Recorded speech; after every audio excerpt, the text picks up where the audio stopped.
Hello बच्चों, नमस्कार। रसायन विज्ञान की ऑनलाइन क्लास और अपने YouTube channel Vijendra sir chemistry में मैं आपका एक बार फिर से हार्दिक स्वागत करता हूं, अभिनंदन करता हूं। जैसा कि मैं आपको बताना चाहूँगा, आज अपना चैप्टर जो 3 चैप्टर इससे पहले मैं आपको पूरे कंप्लीट करवा चुका हूं।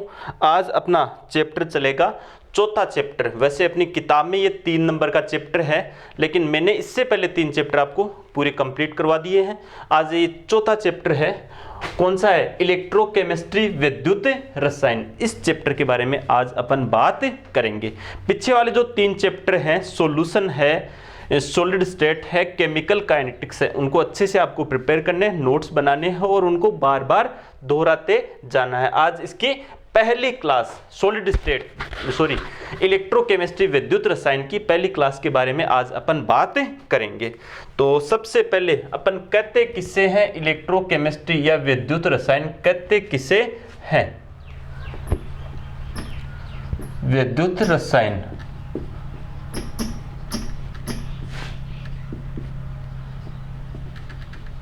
इलेक्ट्रोकेमिस्ट्री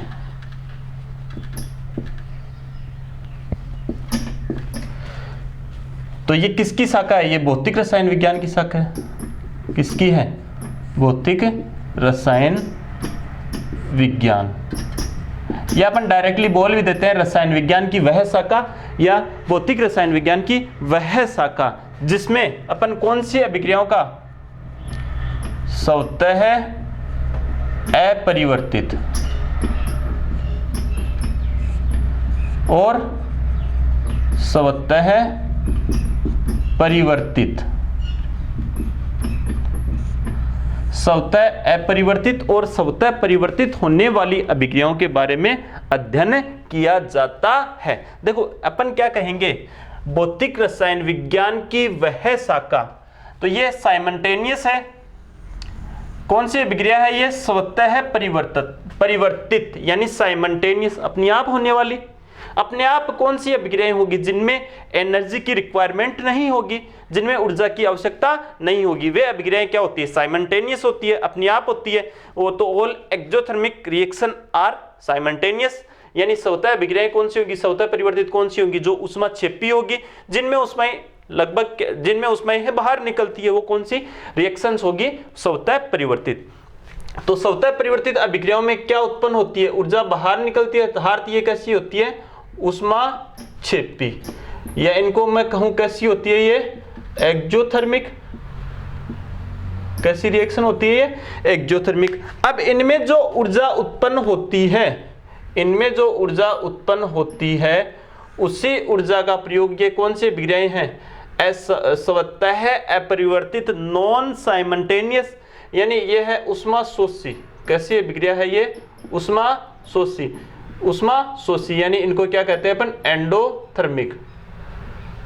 कैसी रिएक्शन है ये? एंडोथर्मिक। तो देखो, स्वतः परिवर्तित होने वाली अभिक्रियाएं एक्सोथर्मिक है, ऊष्माक्षेपी है, इनमें ऊर्जा या इनमें ऊष्मा क्या होती है? इनमें ऊर्जा क्या होती है? उत्पन्न होती है।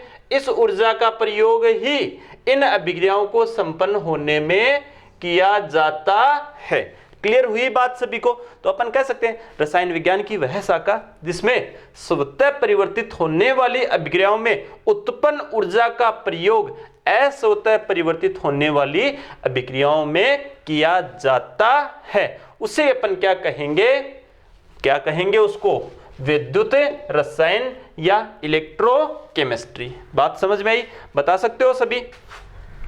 तो आप यहां से बता सकते हो ना, भौतिक रसायन विज्ञान की, या फिर मैं कहूं रसायन विज्ञान की वह शाखा जिसमें स्वतः परिवर्तित अर्थात साइमल्टेनियसली जो अभिक्रियाएं संपन्न होती है, उनमें उत्पन्न ऊर्जा का प्रयोग नॉन साइमल्टेनियस जो रिएक्शन होती है, अस्वतः परिवर्तित होती है, उन अभिक्रियाओं में किया जाता है। इन सब का जब अध्ययन किया जाता है जिस शाखा में, वही शाखा क्या है? इलेक्ट्रोकेमिस्ट्री, या फिर मैं कहूं क्या है? विद्युत रसायन। बताओ, सभी बता सकते हो आसानी से किसकी? विद्युत रसायन की डेफिनेशन। क्लियर हुई है बात सभी को? अब अपन बात करते हैं यहां पर, इसमें किसकी बात करेंगे अपन? चालकों की। तो यह है विद्युत रसायन। इसमें एनर्जी के बारे में क्या करा जाएगा? अध्ययन करा जाएगा। किसे कहेंगे? एक बार मैं लिख भी देता हूं यहां पर,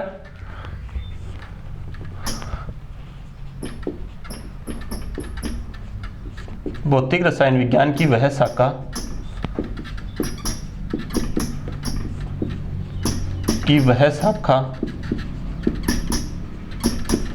जिसमें या जिसके अंतर्गत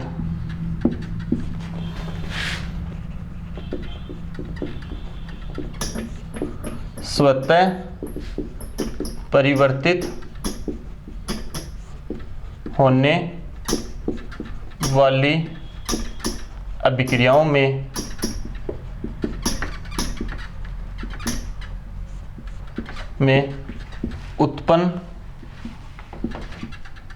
उत्पन्न ऊर्जा का प्रयोग स्वतः अपरिवर्तित होने वाली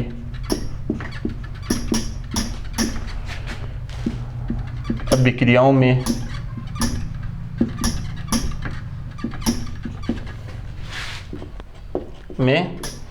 किया जाता है। भौतिक रसायन विज्ञान की वह शाखा जिसके अंतर्गत स्वतः परिवर्तित होने वाली अभिक्रियाओं में उत्पन्न ऊर्जा का प्रयोग स्वतः अपरिवर्तित होने वाली अभिक्रियाओं में किया जाता है, उसी शाखा को अपन क्या कहेंगे? विद्युत रसायन, या क्या कहेंगे? इलेक्ट्रोकेमिस्ट्री।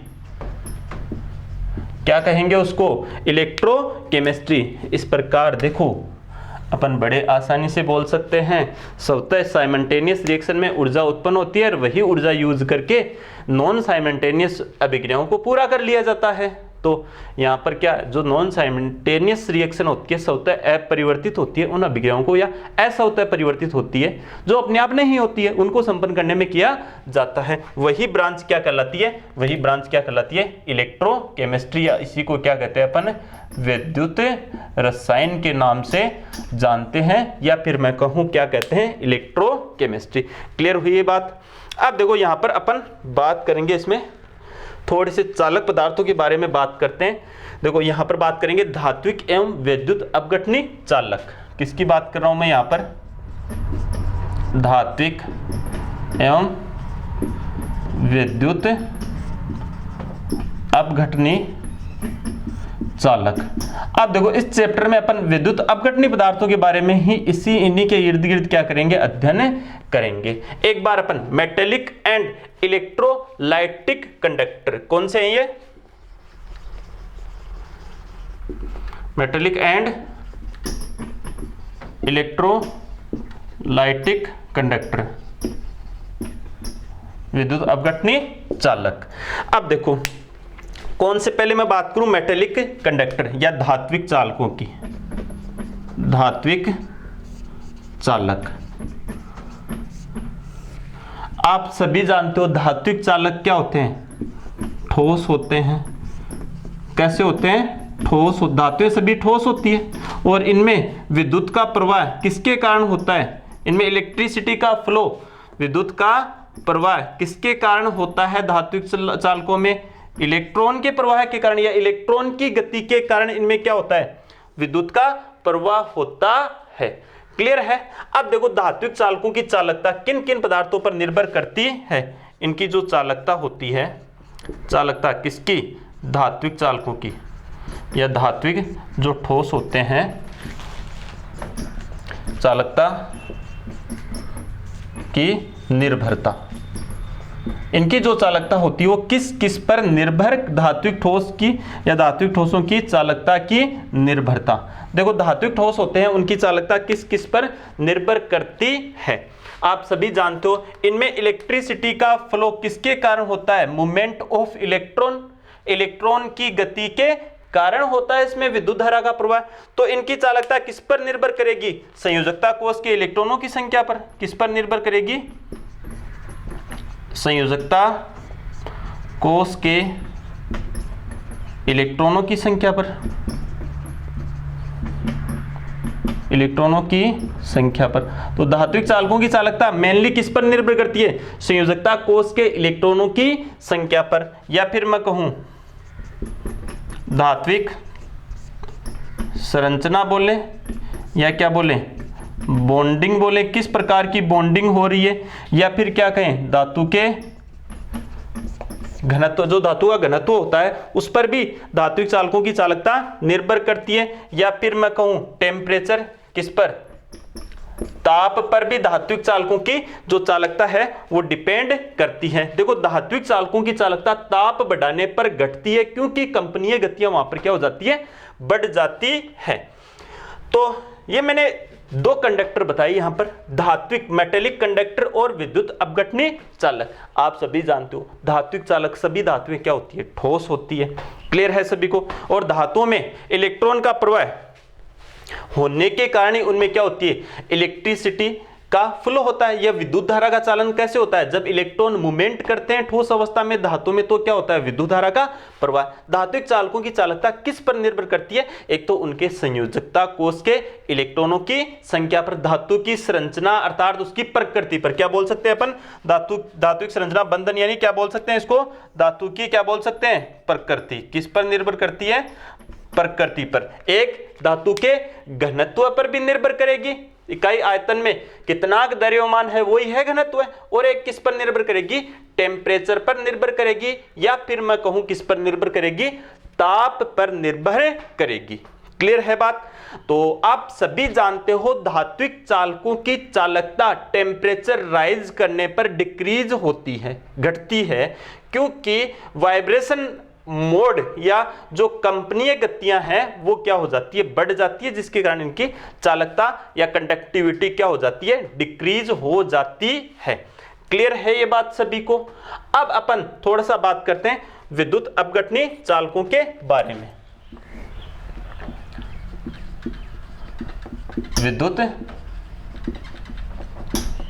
अपघटनी चालक, या क्या कहते हैं इनको, इलेक्ट्रोलाइटिक कंडक्टर। क्या कहते हैं इनको, इलेक्ट्रोलाइटिक कंडक्टर के नाम से भी जानते हैं, या फिर क्या कहते हैं इनको, विद्युत अपघटनी चालक, इलेक्ट्रोलाइटिक कंडक्टर। अब देखो जो विद्युत अपघटनी चालक होते हैं वो सभी क्या होते हैं, विद्युत अपघटे होते हैं। क्या होते हैं, विद्युत अपघटे। तो ये जो विद्युत अपघटनी चालक होते हैं ये ठोस अवस्था में, हाँ सबसे पहले तो इनमें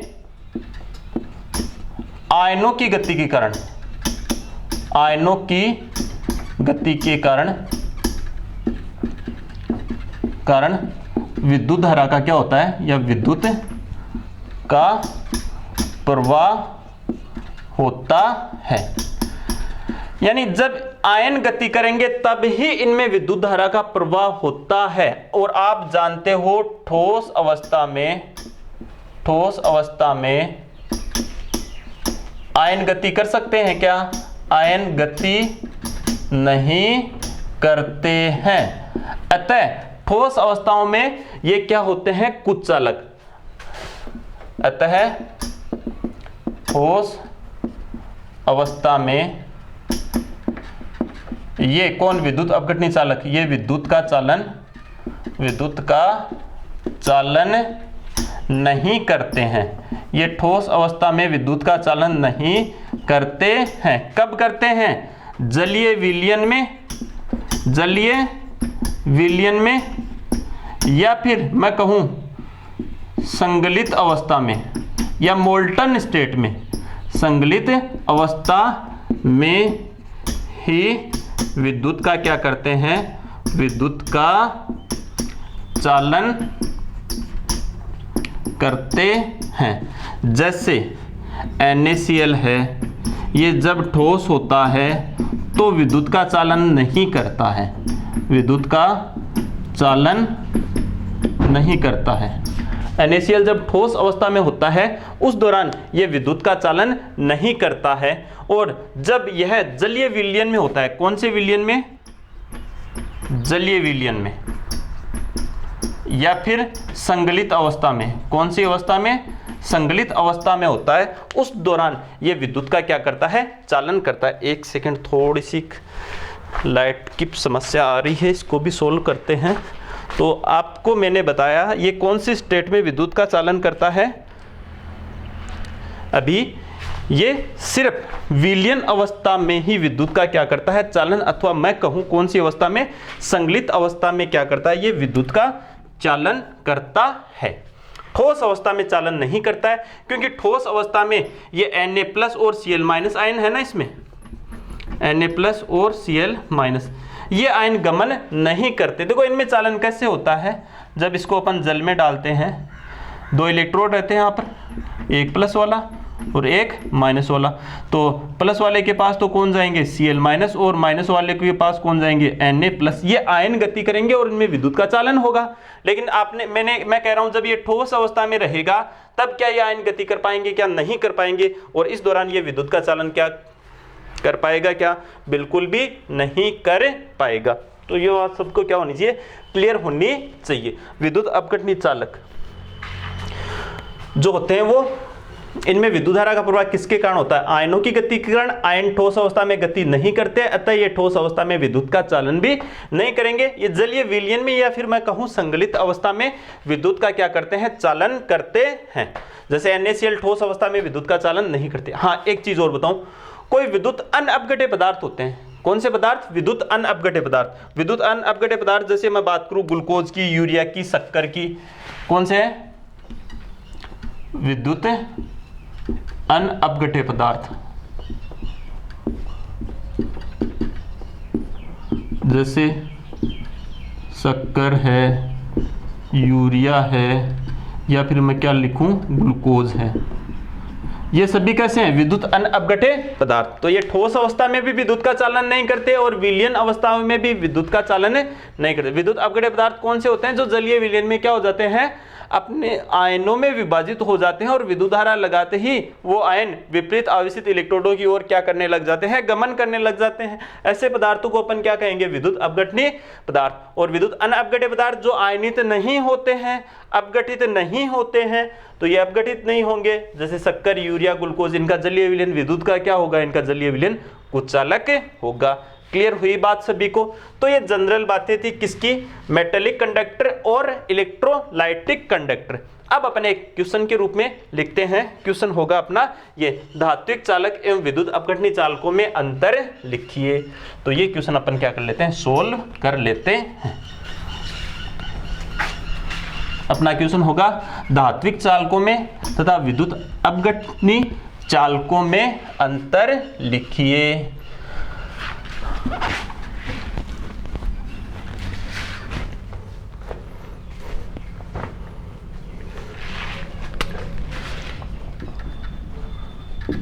धात्विक चालक एवं विद्युत अपघटनी चालकों में अंतर लिखिए। धात्विक चालकों में और विद्युत अपघटनी चालकों में अंतर लिखिए। ये अपना है यहाँ पर क्वेश्चन। तो एक साइड तो अपन क्या लिखते हैं, धात्विक चालक, और दूसरी साइड कौन से चालक देखेंगे अपन, विद्युत अपघटनी चालक, और इनमें अंतर देख लेते हैं। धात्विक चालक यानी मेटेलिक कंडक्टर, और एक है विद्युत अपघटनी चालक। इनको क्या कहते हैं, इलेक्ट्रोलाइटिक कंडक्टर, और इनको क्या कहते हैं, मेटेलिक कंडक्टर, या फिर अपन क्या कहते हैं इनको, धात्विक चालक। अब देखो इन दोनों में अपन अंतर देखते हैं। धात्विक चालकों में विद्युत धारा का प्रवाह किसके कारण होता है,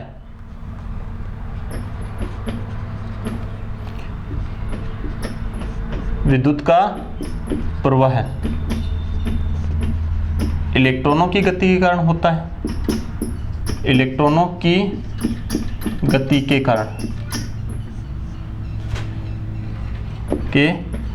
कारण होता है। जबकि विद्युत अपघटनी चालकों में विद्युत धारा का प्रवाह इसमें किसके कारण होता है, आयनों की गति के कारण। किसके कारण, आयनों की गति के कारण, अभी थोड़ी देर पहले बताया था। इसमें कौन गति करते हैं? आयनों की गति के कारण विद्युत धारा का प्रवाह होता है। और इसमें किसके कारण होता है? इलेक्ट्रॉनों की गति के कारण विद्युत धारा का प्रवाह होता है। तो ये इलेक्ट्रॉन कौन सी में? ठोस, ये ठोस अवस्था में, ये ठोस अवस्था में विद्युत का चालन करते हैं, चालन करते हैं। अभी बताया था ठोस अवस्था में इलेक्ट्रॉन गति करते हैं और ये विद्युत का चालन करते हैं। ये ठोस अवस्था में नहीं कर, ये ठोस अवस्था में विद्युत का चालन नहीं करते। कौन सी अवस्था में करते हैं? जलीय विलयन में, जलीय विलयन या फिर मैं कहूं संगलित अवस्था में, मोल्टन स्टेट, द्रव्य और ठोस के बीच की अवस्था, संगलित अवस्था में ही विद्युत का क्या करते हैं? विद्युत का चालन करते हैं। क्लियर है बात सभी को? हाँ, मैं देखूं केमिकल चेंज, कौन सा चेंज? केमिकल चेंज या फिर रासायनिक परिवर्तन, रासायनिक परिवर्तन। देखो आप सभी जानते हो, जैसे अपने घरों में एल्यूमिनियम के वायर हो सकते हैं, कॉपर के वायर हो सकते हैं, कोई भी वायर हो सकते हैं यहाँ पे। क्लियर है बात? सभी वायर हो सकते हैं। और ये जो वायर होते हैं, इन वायर के कारण जो विद्युत धारा का प्रवाह यहाँ पर होता है, उस प्रवाह के बारे में अपन यहाँ पर क्या करते हैं? बात करते हैं। जैसे मैं बात करूं, विद्युत धारा का प्रवाह इनमें होता है। और क्या, जैसे घर में जो लाइट आती है वो वायर से आती है, वायर ठोस है, धातु का बना हुआ है किसी न किसी का। अब उसमें विद्युत धारा प्रवाह होने के बाद में क्या कोई केमिकल चेंजेस दिखाई देता है? क्या नहीं दिखाई देता। अर्थात धात्विक चालकों में इलेक्ट्रॉनों का प्रवाह होता है, और जब विद्युत धारा का प्रवाह होता है तो इलेक्ट्रॉनों की गति के कारण होता है, और उनमें कोई रासायनिक परिवर्तन नहीं होता। तो इनमें विद्युत धारा के प्रवाह के दौरान या इनमें कोई रासायनिक परिवर्तन नहीं होता है, कोई रासायनिक परिवर्तन नहीं होता है। जबकि इनमें केमिकल चेंजेस या फिर मैं रासायनिक परिवर्तन की बात करूं, इनमें रासायनिक परिवर्तन होता है। क्योंकि आप, जैसे मैं बताऊं यहाँ पर, ये जो जलीय विलयन है, इसमें 1 मोल NaCl डाला आपने, 1 मोल NaCl, और ये हैं 2 इलेक्ट्रोड, ये हैं 2 इलेक्ट्रोड। इन इलेक्ट्रोडों को आपने जोड़ रखा है, किसी गैल्वेनोमीटर से जोड़ रखा है मान लो। अब इसमें क्या होंगे? 1 मोल तो कौन से आयन होंगे? प्लस वाले, और 1 मोल ही कौन से होंगे? Cl वाले।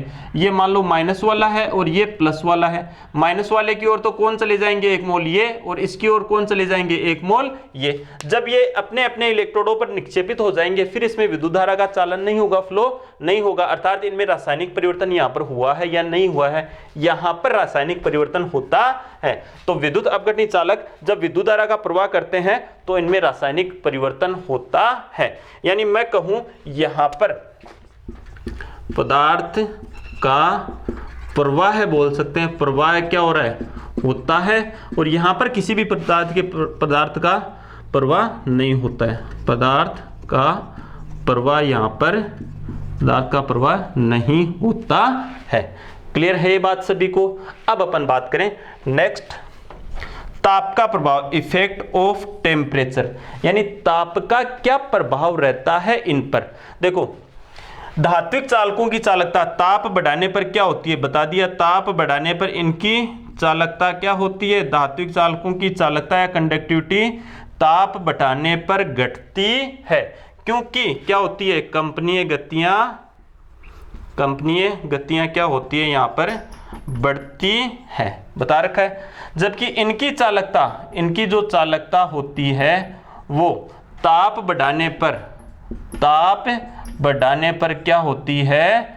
इंक्रीज होती है, या फिर मैं कहूँ बढ़ती है, क्योंकि वियोजन अथवा आयनन की मात्रा बढ़ती है। तो ये ध्यान रखना, जो विद्युत अपघटनी चालक है इनकी चालकता ताप बढ़ाने पर क्या होती है, बढ़ती है, जबकि धात्विक चालकों की चालकता ताप बढ़ाने पर क्या होती है, घटती है। ये कारण ये है, यहां पर बढ़ती है क्योंकि यहां पर क्या होती है, वियोजन की मात्रा क्या हो जाती है, बढ़ जाती है। वो भी दो विद्युत अपघटे पदार्थों के रिस्पेक्ट में देखेंगे, एक तो प्रबल विद्युत अपघटे होते हैं और एक दुर्बल विद्युत अपघटे होते हैं। दुर्बल विद्युत अपघटों की चालकता ज्यादा बढ़ती है, प्रबल की कुछ कम बढ़ती है, इसका कारण अपन बाद में देखेंगे।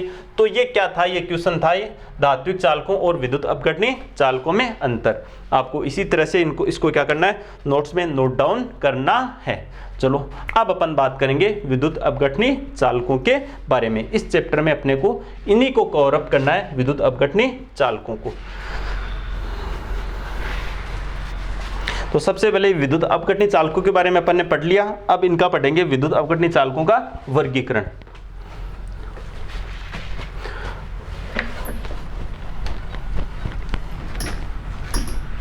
अब अपन पढ़ेंगे विद्युत अपघटनी चालकों का वर्गीकरण।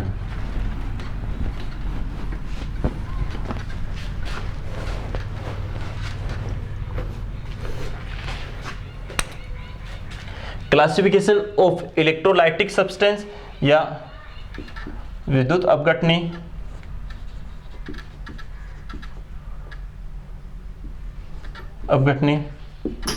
चालकों का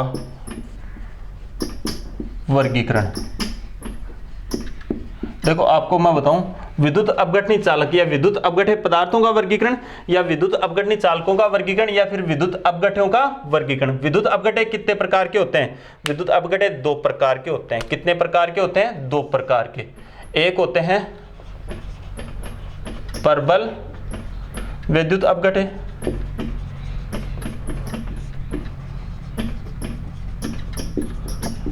और एक होते हैं दुर्बल विद्युत अपघटे।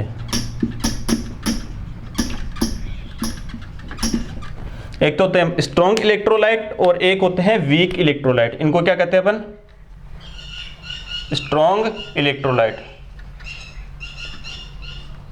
प्रबल विद्युत अपघटे, इनको क्या कहते हैं, वीक इलेक्ट्रोलाइट।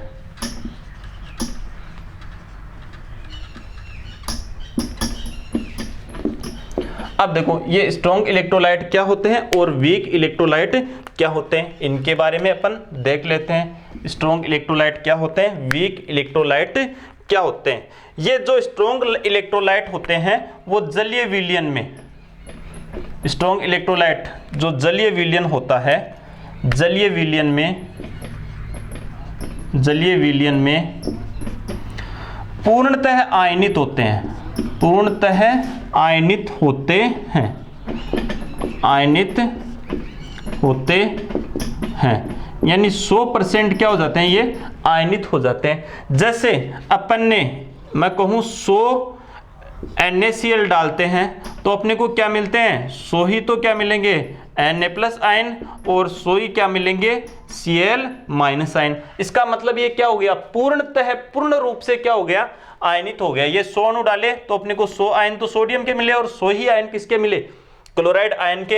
यानी मैं कहूं, मैं क्या डालूं यहां पर, एक 1 मोल ऑफ NaCl, तो 1 मोल तो क्या मिलेगा अपने को, 1 मोल आयंस ऑफ सोडियम, और 1 मोल्स ऑफ एनाइन कौन से हैं, 1 मोल्स किसके मिलेंगे अपने को, क्लोराइड। इसका मतलब मैं क्या कर सकता हूं, दैट्स या such type of electrolyte are completely ionized. ये पूर्णतः क्या हो गया, यहां पर आयोनाइज्ड हो गया, आयनित हो गया।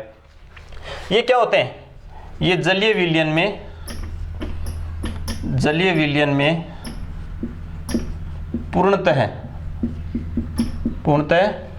आयनित नहीं होते हैं, तो इनकी डेफिनेशन बड़ी आसानी से बोल सकते हैं, वे पदार्थ जो जलीय विलयन में पूर्णतः आयनित हो जाते हैं स्ट्रॉन्ग इलेक्ट्रोलाइट कहलाते हैं, या फिर मैं कहूं प्रबल विद्युत अपघटे कहलाते हैं, और साथ ही वे पदार्थ जो जलीय विलयन में पूर्णतः आयनित नहीं होते हैं क्या कहलाते हैं, दुर्बल विद्युत अपघटे पदार्थ कहलाते हैं। क्लियर हुई ये बात सभी को।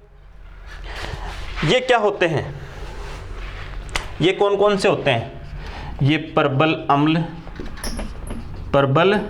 अम्ल यानी ये क्या होंगे? स्ट्रॉन्ग एसिड और प्रबल क्षार हो सकते हैं, स्ट्रॉन्ग बेस हो सकते हैं, जैसे मैं कहूँ HCl, जैसे मैं कहूँ H2SO4, जैसे मैं कहूँ NaOH, जैसे मैं कहूँ KOH, ये होंगे। या फिर मैं कहूँ प्रबल अम्ल और दुर्बल क्षार के लवण, जैसे अमोनियम क्लोराइड। जैसे इसमें क्षार तो कौन है? NH4OH, ये दुर्बल क्षार होता है अमोनियम हाइड्रोक्साइड, और अम्ल क्या है? HCl। अम्ल देता है H+ और ये देता है OH-। जल निकल गया और अमोनियम क्लोराइड यहाँ पर बना। तो ये कैसा है? प्रबल अम्ल और दुर्बल क्षार का लवण, जैसे प्रबल क्षार और दुर्बल अम्ल के लवण। जैसे प्रबल क्षार होगा और अम्ल क्या होगा यहाँ पर? दुर्बल। जैसे दुर्बल अम्ल कौन है? एसिटिक अम्ल है। ये कौन सा अम्ल है? CH3COOH। क्या कहते हैं इसको? एसिटिक अम्ल। कौन सा अम्ल है? एसिटिक अम्ल। और यहाँ पर ले सकते हैं अपन प्रबल क्षार ले सकते हैं, जैसे NaOH। तो इनसे सोडियम हाइड्रोक्साइड, इनसे क्या बनेगा? सोडियम एसीटेट बनेगा, CH3COONA। क्या कहते हैं इसको? Sodium acetate. नहीं दिख रहा है तो बोल रहा हूँ ना, क्या कहते हैं इसको? Sodium acetate, CH3COONA। और एक कौन से आएंगे इनमें? प्रबल अम्ल और प्रबल क्षार के लवण, जैसे ये दोनों NaCl बनाएंगे, नहीं बनाएंगे? तो प्रबल अम्ल और प्रबल क्षार के लवण भी इसी के अंतर्गत आते हैं। तो ये सब कौन से होते हैं?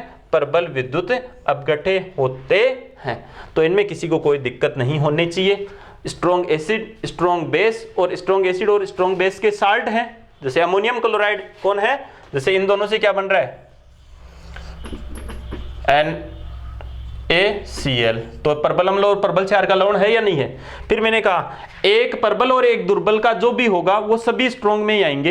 ये मैंने इनके एग्जाम्पल यहाँ पर आपको बताए हैं। इसके बाद में इनकी बात करते हैं, ये कौन से होंगे? इनके उदाहरण कौन से? जैसे वीक एसिड यानी दुर्बल अम्ल, जैसे एसिटिक अम्ल CH3COOH। कौन सा अम्ल है ये? एसिटिक अम्ल CH3COOH। जैसे कार्बोनिक अम्ल H2CO3। जैसे बोरिक अम्ल होता है, मैं कहूँ दुर्बल क्षार, जैसे अमोनियम हाइड्रोक्साइड सभी जानते हो, साइड NH4OH। इसी प्रकार जैसे मैं कहूँ एल्यूमिनियम हाइड्रोक्साइड, ये क्या होते हैं? दुर्बल। और मैं कहूँ दुर्बल अम्ल और दुर्बल क्षार के लवण, दुर्बल अम्ल और दुर्बल क्षार के लवण। जैसे यहीं पर बात करूं CH3COOH, ये क्या है? वीक एसिड, और NH4OH ये क्या है? Weak base. तो एसिड का H+ और क्षार का OH- जाता है और क्या बनेगा? CH3COONH4। तो ये क्या बना यहाँ पर? लवण। अमोनियम एसीटेट बना, नहीं बना? H2 निकल गया। तो ये अमोनियम एसीटेट कैसा है? ये दुर्बल इलेक्ट्रोलाइट है। कैसा इलेक्ट्रोलाइट है? दुर्बल इलेक्ट्रोलाइट है। तो ये इनके क्या है? एग्जाम्पल यहाँ पर मैंने आपको बताए हैं। तो ये कौन से हैं? ये वीक इलेक्ट्रोलाइट हैं। वे पदार्थ जो जलीय विलयन में पूर्णतः आयनित नहीं होते हैं, बहुत ही कम आयनित होते हैं। क्या होते हैं? पूर्णतः आयनित नहीं होते, बहुत ही कम आयनित होते हैं, बहुत ही कम आयनित होते हैं। वीक इलेक्ट्रोलाइट या दुर्बल विद्युत अपघट्य कहलाते हैं। इनके एग्जाम्पल दुर्बल एसिड, दुर्बल क्षार और दुर्बल अम्ल और दुर्बल क्षारों से बना लवण क्या होगा, इसका एग्जाम्पल होगा। तो ये चीज भी आपको सभी को क्या होनी चाहिए, क्लियर होने चाहिए। ये क्या था, विद्युत अपघट्यों का वर्गीकरण। क्लियर है। अब अपन आगे टॉपिक पढ़ेंगे, विद्युत अपघट्यों की चालकत्व को प्रभावित करने वाले कारक। तो इसको नोट्स में आपको इसी तरह से नोट डाउन करना है। अब अपना टॉपिक है विद्युत अपघट्यों की चालकत्व को प्रभावित करने वाले कारक।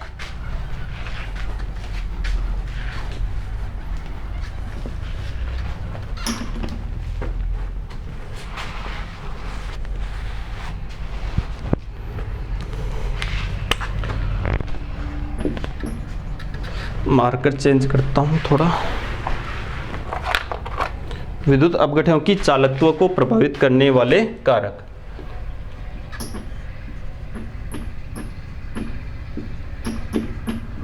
क्योंकि चालकत्व को प्रभावित करने वाले कारक, यानी विद्युत अपघट्यों की चालकत्व को प्रभावित करने वाले कारक। उन कारकों के बारे में अब अपन बात करेंगे। सबसे पहला कारक है अंतर आयनिक आकर्षण।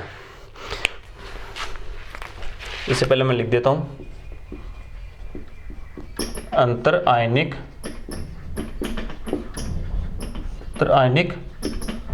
आकर्षण।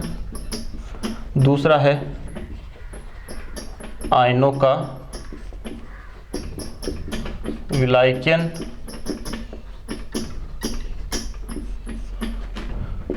तीसरा है विलायक की विस्कासिता भी बोल सकते हैं, या फिर क्या बोल सकते हैं अपन, विलायक की श्यानता भी बोल सकते हैं। विलायक की विस्कासिता, या क्या बोल सकते हैं इसको अपन, श्यानता। एक है विलयन की सांद्रता और एक है ताप। ये विद्युत अपघट्यों की चालकता को प्रभावित करने वाले कारक हैं। ये सांद्रता किसकी है, विलयन की सांद्रता, और विलयन का ताप ही है।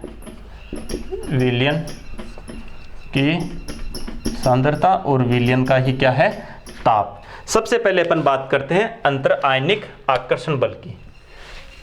अंतर आयनिक आकर्षण, अंतर आयनिक आकर्षण बल की अपन बात करते हैं। देखना यहां पर अंतर आयनिक आकर्षण बल में देखो, एक तो क्या होता है विलायक, और एक क्या होता है विलेय। विलायक के कणों के मध्य आकर्षण और विलेय के कणों के मध्य आकर्षण लगेगा, नहीं लगेगा। विलायक में तो क्या होता है, विलायक के मध्य, विलायक के कणों के मध्य आकर्षण लगता है, और ये इसमें किसके, विलेय और जो विलेय होते हैं। जैसे यहां पर मैं ले रहा हूं, जैसे जल, तो जल के अणुओं के मध्य आकर्षण NaCl, तो Na+ और Cl-, NaCl के मध्य आकर्षण लगेगा, नहीं लगेगा। ये आकर्षण बल रहता है। अब देखो, अगर अपन विलयन बनाएं तो विलयन में क्या होगा, विलायक और विलेय। अगर ये आकर्षण बल किसकी तुलना में, विलेय की तुलना में ये ज्यादा है। कौन सा आकर्षण बल ज्यादा है, विलायक और विलेय वाला आकर्षण बल ज्यादा है किसकी तुलना में, विलेय की तुलना में, तो वह विद्युत अपघट्य क्या हो जाएगा, आयनित हो जाएगा या घुल जाएगा। तो उसको कहते हैं विद्युत अपघट्य का विलायकन हो गया, घुल गया। अगर विलायक जल हो तो अपन कहते हैं उसका क्या हो गया, जलयोजन हो गया। तो अपन कह सकते हैं कि यदि विलायक विलेय अंतःक्रिया विलेय अंतःक्रिया से प्रबल है तो वह विद्युत अपघट्य विलायक में घुल जाएगा या उसका विलायकन हो जाएगा। लेकिन यदि विलायक विलेय अंतःक्रिया से क्या है, वीक है, तो वह आयनित नहीं होगा, वह नहीं घुलेगा, वह दुर्बल विद्युत अपघट्य होगा। बात समझ में आई क्या? मैं कह रहा हूं, जैसे मैं एक एग्जाम्पल के तौर पे समझाऊं, जल है, जल के अणुओं के मध्य लगने वाली अंतःक्रिया, इसमें जो विलेय डालते हैं तो जल विलायक है ना, जल विलायक और उस विलेय के कणों के मध्य होने वाली अंतःक्रिया ज्यादा है केवल जल और जल के मध्य होने वाली अंतःक्रिया से, तो वो क्या हो जाएगा, वो पदार्थ जल में घुल जाएगा। इसी आधार पर विलायक विलेय अंतःक्रिया अधिक है, यह आकर्षण बल ज्यादा है तो वो घुल जाएगा, उसका आयनन होगा। अगर ये कम है इसकी तुलना में तो उसका आयनन नहीं होगा, वो नहीं घुलेगा, अर्थात वह दुर्बल विद्युत अपघट्य होगा। क्लियर हुई ये बात सभी को। अब अपन दूसरी बात करते हैं, आयनों का विलायकन।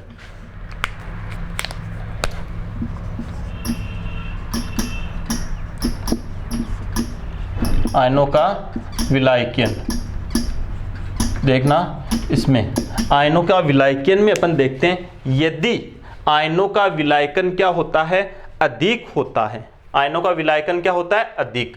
तो विलायक मान लो जल है, आयनों के पास जल के अणु आकर के अधिक मात्रा में जुड़ते हैं, उसकी बात मैं कर रहा हूं। एक मिनट, थोड़ा सा डिस्टर्बेंस हो रहा है, मैं इसको सही कर रहा हूं।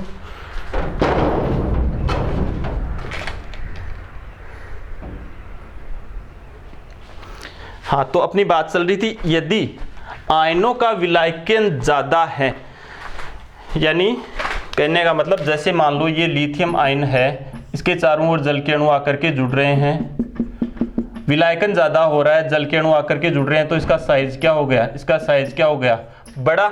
और साइज बड़ा होगा तो यह आयन गति, इसकी गतिशीलता या गति क्या हो जाएगी, कम हो जाएगी, जिसके कारण इसकी चालकत्व क्या हो जाएगी, घट जाएगी। आयनों का जितना ज्यादा विलायकन, साइज उतना ही अधिक और उसकी गतिशीलता उतनी ही कम। तो विपरीत आवेशित इलेक्ट्रोड पर यह धीमी गति से जाएगा, नहीं जाएगा, तो धीमी गति से जाएगा तो चालकत्व थोड़ी क्या होगी, धीमी। तेजी से जाता है तो चालकत्व क्या होती है, थोड़ी ज्यादा। तो आयनों का जितना ज्यादा विलायकन, साइज उतना ही बड़ा और चालकत्व क्या हो जाएगी, उसकी घट जाएगी। क्लियर है बात। एक चीज और बता दूं, किसका आयनन ज्यादा होता है, किसका सॉरी विलायकन, जिसका आकार छोटा उसका विलायकन ज्यादा, और विलायकन होने के बाद में साइज बड़ा और गतिशीलता कम और चालकत्व कम। क्लियर है ये बात सभी को, आयनों का विलायकन वाली। अब अपन बात करते हैं विलायक की विस्कासिता अथवा श्यानता। क्लियर सी बात है, द्रव के प्रवाह में जो अवरोध है वही तो है श्यानता या विस्कासिता।